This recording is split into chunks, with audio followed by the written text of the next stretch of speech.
رب اشرح لي صدري ويسر لي أمري واحلل عقدة من لساني يفقه قولي. أعوذ بالله من الشيطان الرجيم. بسم الله الرحمن الرحيم. الحمد لله رب العالمين، والصلاة والسلام على سيدنا ونبينا وحبيب قلوبنا وشفيع نفوسنا أبي القاسم مصطفى محمد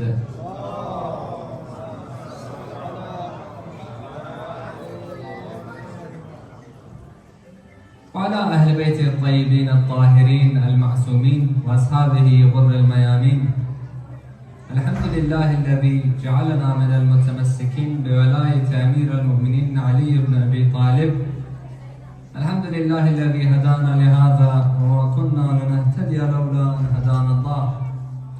أما بعد، قال رسول الله صلى الله عليه وآله: التفكر ساعة خير من عبادة 70 سنة. Hurr means free. Hurriya means freedom. And a group of people who are known to be free are known to be as ahram. Sometimes we think in our life about the sins that we committed and whether these sins have ever been forgiven. We question ourselves as to that sin that I may have committed, whether it's a year ago or a month ago. Has Allah subhanahu wa ta'ala forgiven that sin of mine? Whether that sin might be murder, or it might be lying, or it might be big, or it might be small. We all have come across a situation where we reflect upon ourselves and we say, has that sin been washed away from me? Because sometimes there are certain sins that stick within our souls. It is very difficult to get rid of those sins. And one of the preventers of a person actually engaging in sin is what we call reflection, tafakkur. A key lesson or skill that human beings have been able to develop is reflection. Imam Ali ibn Abi Talib says, a fool speaks, then he thinks. Whereas a wise man, he thinks, then he speaks. How many times have you realized in your life where either you've done it or somebody else in your life has said something later on they might have regretted? How many times have you experienced or seen somebody else in their life do an action that they later regretted? If you look at the incarceration system, whether it's in Australia or America, whatever it might be, you ask a prisoner, what's your greatest wish? He would say or she would say to you that I wish I could turn back time so that I would not have acted in the way I acted. Those who are accused or convicted of murder, they'll tell you, I wish I had not acted upon my emotions at that time. I wish I had used a moment of my life to reflect so that today I'm not behind bars. Because sometimes a moment of anger, a moment of emotion can set you 25 to 30 years behind bars. So that's why we say tafakkur is very, very important. Which is why Rasulullah, as I said at the start of this lecture, he says a beautiful hadith. He says, التفكر ساعة خير من عبادة 70 سنة, which means 1 hour or a moment of reflection in your life is greater than 70 years of worship. You and I may have 65 years, 70 years, who knows, Allah's the Malik. We don't know if we're going to live 65 years or 70 years. We don't even know if we're going to make 30. But the point is, what I'm trying to say is that Rasulullah is saying, one moment of your life of reflection, sincere reflection, is greater in the eyes of Allah than 70 years of dry worship. Many of us worship, but it's dry worship. There's no reflection in what we worship, why we worship, how we worship, where we worship, when we worship. There's no reflection, which is why tafakkur is very important. The reason why I mentioned tafakkur is because Hurr bin Yazid al-Riyahi uses the skill of tafakkur to gain himself what we call Jannah. Many of us have heard about Hurr bin Yazid al-Riyahi, but it's very minute when it comes to his story. The people and the respected scholars who sit on the minbar, they discuss Hurr bin Yazid al-Riyahi, and they discuss it in the form of what we call a musiba, a lamentation, And that may give you 5 to 10 minutes of the story of Hurr. And that's what gives us our general understanding of Hurr. Our general understanding of Hurr is that, you know what, Hurr blocked Imam Hussein, then later on the 10th of Ashura, he realized something, he changed sides, he came and asked forgiveness, Imam Hussein forgave him, and then he fought and he got martyred. But this is far from the truth. Hurr bin Yazid al-Riyahi goes through an unbelievable change which gets him Jannah. But unfortunately his story is undervalued, understudied, underrated I should say. The change or transition that goes psychologically in Hurr's mind, internally, is something that you and I can learn something from. So we're just going to briefly, inshallah, because we don't have enough time, but we'll briefly, inshallah, dissect the story of Hurr and what lessons we can learn from Hurr bin Yazid al-Riyahi, the commander who changed from one side to another, from hellfire to Jannah.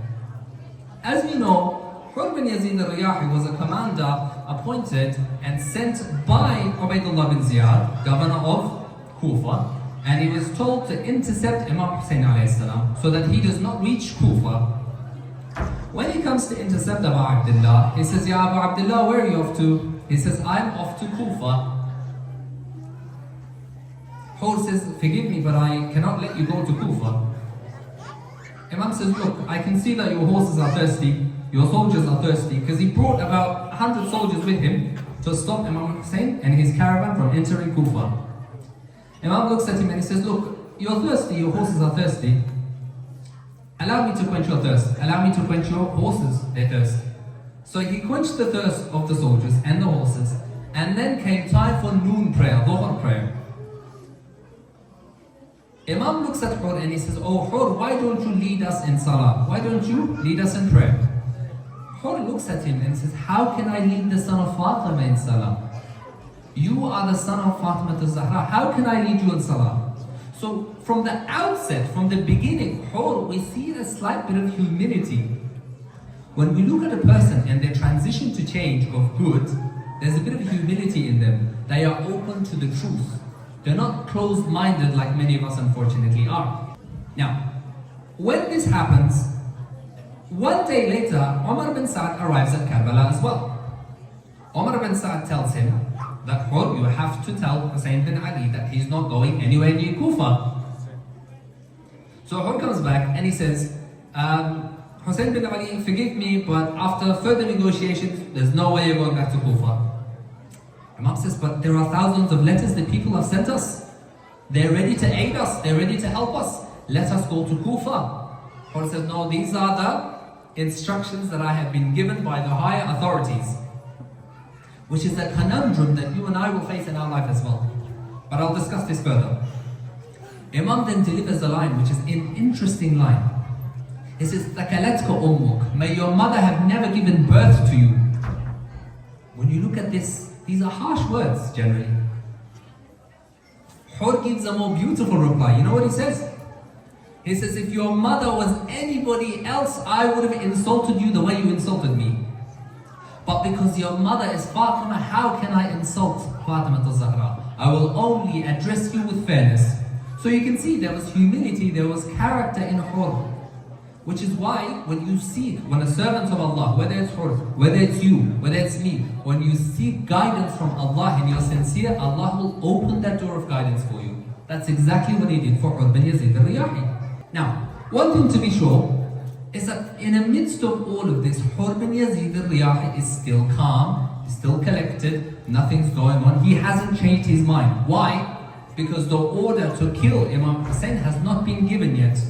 All the order that he has is you have to go and stop Hussein until we get a pledge of allegiance, a bay'ah. So what Hurr is thinking, you know what? All I'm assigned to do is come here, get the pledge of allegiance. Hussein bin Ali can go home, I can go home, we can live our lives. Until later on, Shimr bin Zaljoshan comes in and says, you have to kill Hussein bin Ali here. We've got him in here, we've got this situation, we can't let him go. If you back out, I will report you to Ibn Ziyad and you lose your position. He says this to Hurr and he says this to Umar bin Sa'd as well. So then when the order of killing Abu Abdullah comes in, Hurr bin Yazid al-Riyahi begins to contemplate, reflect, tafakkur. Because you know what they said to Abu Abdullah? Imams tried so much to try to convince him, let's not go to war. I have come to Kufa. The people of Kufa are looking to support me. If they don't want to support me, let me go back home. I don't want anything to do with this Khalifa that you guys have.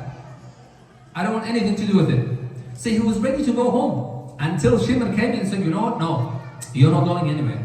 You either give allegiance or we'll kill you here. Which means what? Which means they're trying to bully him. They're saying, you either be a good boy, you give your allegiance, or we're gonna finish you and everybody here. To which Imam stood up, and that's a motto that we all have today in our contemporary majalis, which is what? Ad-da'i ibn ad-da'i, the illegitimate son of the illegitimate. Which means who? Ubaydullah bin Ziyad. It says, Ad-da'i ibn ad-da'i, the illegitimate son of the illegitimate, wants me to choose between the sword and humiliation?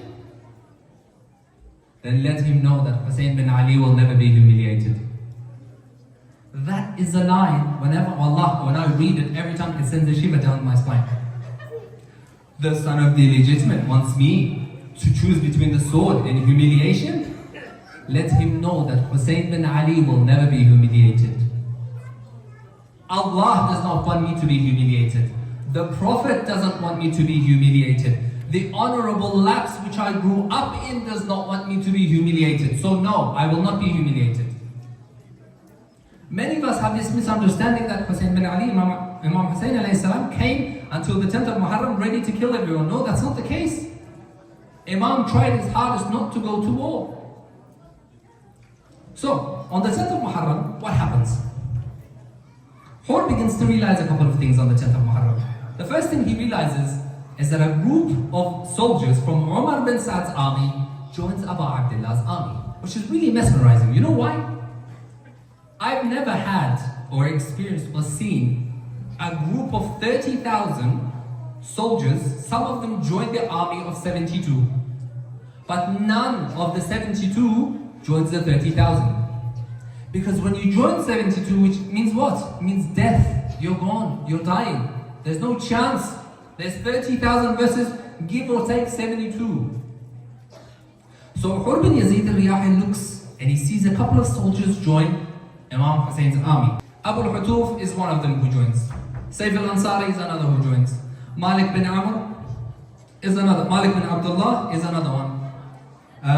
Nu'man bin Amr, who was a loyalist of Umar bin Sa'd, he was loyal. When I say loyalist, that means you're not letting that guy go. He was loyal to Umar bin Sa'd up until the 10th night. But you know what changed his mind? He said, I can't take it anymore. Those kids in the tents, they're saying, Al-Atash, Al-Atash. They're thirsty. How can I face myself? I'm going to war to kill a bunch of children? This is not man. He joined Imam Hussein's army. So that gives us one lesson. Why? A lot of times in life, whether it's your life, whether it's my life, there are people who join towards good. Allah gives you that sign that there are people in joining in good. So that later on you can't say, Ya Allah, you didn't give me a sign or give me some encouragement that I need to do better. If my friends are reading Quran, if they're praying, they've left what is haram, and now I'm slowly the odd one out because I used to be with them, that is a sign from God that you need to change. Likewise, Hurr bin Yazid al-Riyahi notices this. He says a lot of people, or a few people from Umar bin Sa'd's army is joining Imam Hussein's army. On the morning of Ashura, Hurr bin Yazid al-Riyahi comes to see Umar bin Sa'd, because by now he's made up his mind. He comes to see Umar bin Sa'd. He says, Oh Umar, are you really going to fight Hussein bin Ali? Are you really going to fight him? Umar turned around and he said, Yes, by Allah, I will fight him, where the very least heads and hands will be severed, will be cut. Hurr said, What about the options that he gave you? On the 9th of the 10th, Imam Hussein bin Ali, can you believe it, sat 3 hours with Umar bin Sa'd trying to discuss some type of negotiation.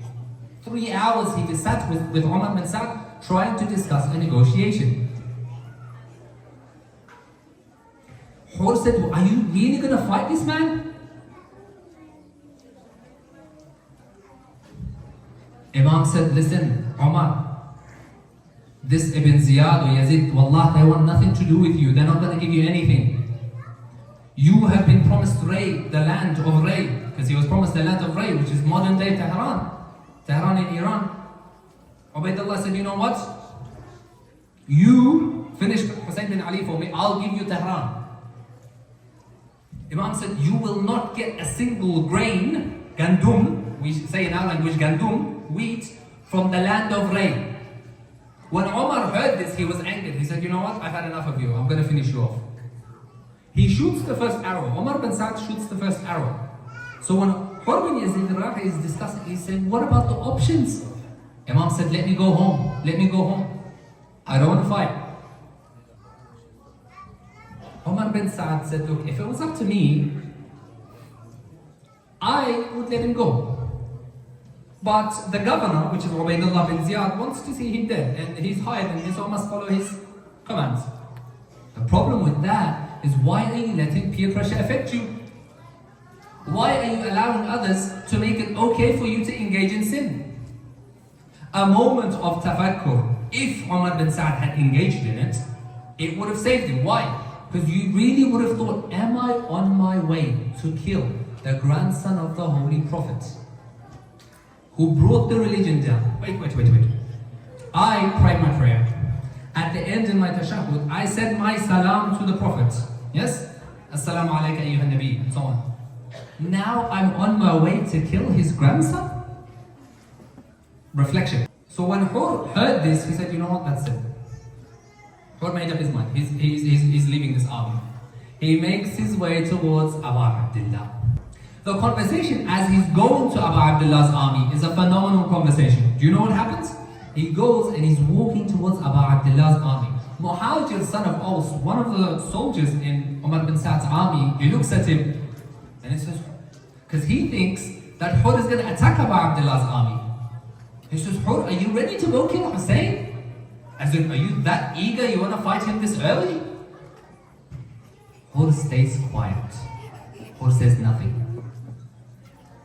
Muhajir says, I was shocked. What's going on? He says, if they were to ask me who is the strongest warrior in Kufa, I would say it's Hurr bin Yazid al-Riyahi. But I see him trembling today. What's wrong with you? Hurr, you're a commander of the army. How can a commander of the army of 30,000 tremble when his opponent is less than 72? How? Why are you trembling? Because Hurr bin Yazid al-Riyahi is trembling. And he gives the famous lines, and I think most of us all already know it. أُخَيِّرُ نَفْسِي بَيْنَ الْجَنَّةِ وَالنَّارِ. I am standing between hellfire and heaven. And I will choose heaven, even if my body is burnt for it. Which means what? Even if I die, it's okay. I'm going to heaven. He makes his walk towards Abu Abdullah. He takes his son, he takes his servant, Bukair, his son, he takes with him. And he rides his horse towards Abu Abdullah. I want you to understand, because this bit what I'm saying here is not discussed much in lectures, unfortunately. Psychologically, this walk towards Abu Abdullah's tent is not easy. You know why? On the 7th of Muharram, Hurr bin Yazid al-Riyahi is commanded to stop the water from Hussein's tents. So now he's walking towards Abu Abdullah with so much regret, thinking to himself, I am asking forgiveness from a man who I blocked water 3 days ago. To his children I blocked water, to him I blocked water. How? Hurr bin Yazid al-Riyahi is absolutely devastated. There's no reputation left for him. He's absolutely ashamed of himself. He is absolutely devastated. See, I want you to realize something. The Hurr bin Yazid al-Riyahi's psychological state is absolutely broken. But when you switch over to the side of Hussein bin Ali's army, look at the veracity, the courage of his soldiers. Let me give you an example. Burair al-Hamadani was one of the Qari, the reciters of the Quran of Kufa. He was alongside Abu Abdullah. On the day of Ashura, Burayr al-Hamadani is just smiling. Smiling. They asked him, Burayr, why are you smiling? There's 30,000 ready to kill you. He looks at Abu Abdullah and he says, look whose side we're on. I'm with Hussein bin Ali. Is there nothing else for me to regret over? I'm with Hussein bin Ali, where his father is Ali and his grandfather is my prophet. Do I need to doubt anything else? Why should I not be happy? Another one, Abbas al-Shakiri, Abbas ibn Shabib al-Shakiri. He comes out on the day and he says, Hubb al-Husayn jannani. He says, the love of Hussein has made me insane. And the poet beautifully says that everybody is sane until they meet Hussein.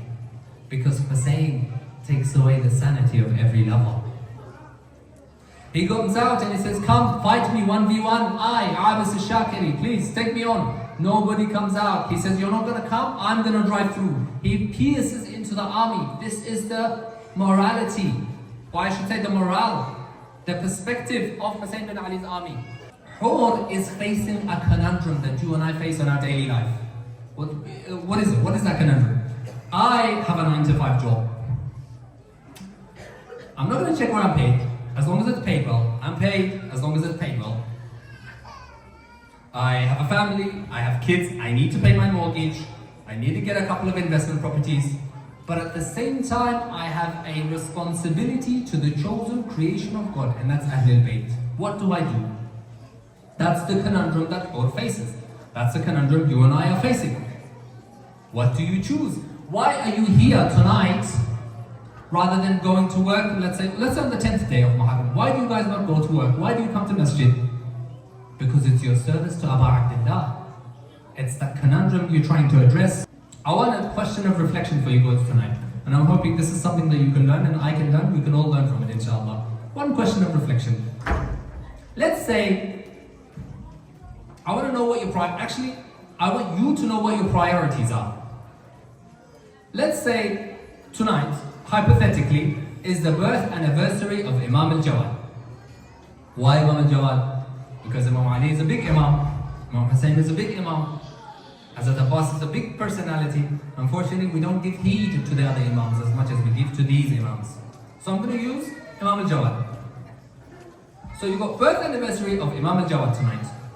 You've got, it's held at the mosque, and the mosque, the weather is raining. It's a weeknight, it's not a weekend night, because you've got your kids at school tomorrow. And further than that, you are a big soccer fan. On the TV, there's a big derby game playing. Manchester United versus Manchester City. So you've got the Manchester derby playing. You are a big Manchester fan, whichever side you take, I'm not gonna. What's your priority? Do you go to the masjid for birth anniversary of Imam al-Jawad? Or do you say, you know what, my kids have school tomorrow, so I'm not gonna let it go? Or you say, you know what, this game is really important, I need my boys to win the league. What's your priorities? That's a question I want you to reflect on it, inshallah. Because what did Hurr do? He left the glitters and the ranks of this world for something which was far greater for him. And that's Abu Abdullah and Jannah and whatever. When we look at Tawbah, repentance, there are 3 conditions of Tawbah. The first condition of Tawbah is that you admit your sin, that you committed it. The second is that you show remorse or regret for that sin. The third is you make a pact that you will not commit that sin again. If I say, Ya Allah, please forgive me for this sin, but then tomorrow I end up doing that sin again, that's not a sincere tawbah. A sincere tawbah is when you change as a person. You stop doing that what you wanted to do. Because Allah's mercy or Allah's door of forgiveness is always open, my dear brothers and sisters. He says, Ad'uni astajib lakum, call to me and I will answer upon you. Imam al-Baqir further says, if a person drops a tear, the wing of a fly for Abu Abdullah, his sins are forgiven, even if his sins were the size of the ocean. This is the mercy of your Lord, the mercy of my Lord, the mercy of our Lord. قُلْ يَا عِبَادِيَ الَّذِينَ أَسْرَفُوا عَلَىٰ أَنفُسِهِمْ لَا تَقْنَطُوا مِنْ رَحْمَةِ اللَّهِ إِنَّ اللَّهَ يَغْفِرُ الذُّنُوبَ جَمِيعًا. O my servants, do not despair from the mercy of Allah. Indeed, Allah is the most forgiving and He forgives every single sin. So no matter what you do, the door of mercy is always open. Let's look at at Hurr bin Yazid al-Riyahi's tawbah. Because your tawbah and my tawbah and Hurr bin Yazid al-Riyahi's tawbah, it's a completely different tawbah. My tawbah, you didn't invite me to your wedding, it's okay, I forgive you. Or you stole something from me, it's okay, I forgive you. Hurr bin Yazid al-Riyahi's tawbah is switching sides where there's 30,000 people ready to kill him. That's a big tawbah. Imagine a tawbah like that. And I say this every single time, there is no tawbah like the tawbah of Hurr bin Yazid al-Riyahi. But what's even more beautiful is that there is no forgiveness like Abu Abdullah's forgiveness. You know why that's beautiful? He comes to Abu Abdullah and he says, Ya Abu Abdullah, I stopped you and I stopped that water from you. Is there a chance that you can forgive me? What does the Imam say? He doesn't say, you know what, let me think about it. He doesn't say, you know what, let me go discuss with the tents. He doesn't say, give me a... No. He comes and he says, may Allah forgive you, Hurr. Welcome to the party of truth. Welcome to the party of haqq. Not a single moment of, you know what, let me... No. He is forgiven in the eyes of Abu Abdullah.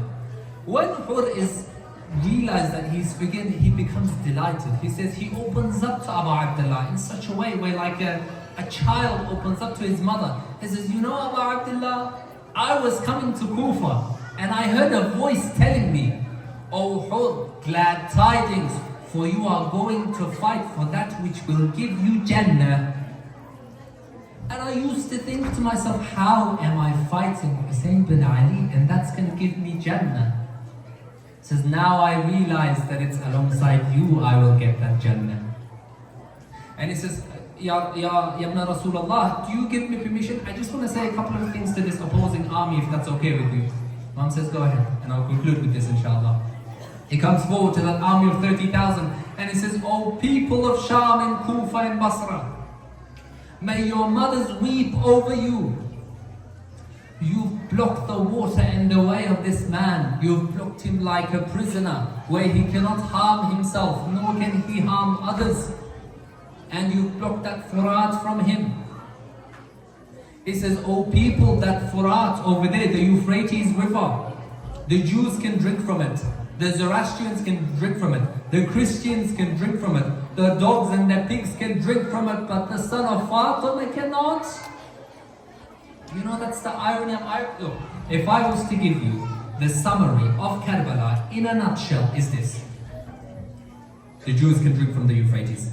The Christians can drink from the Euphrates.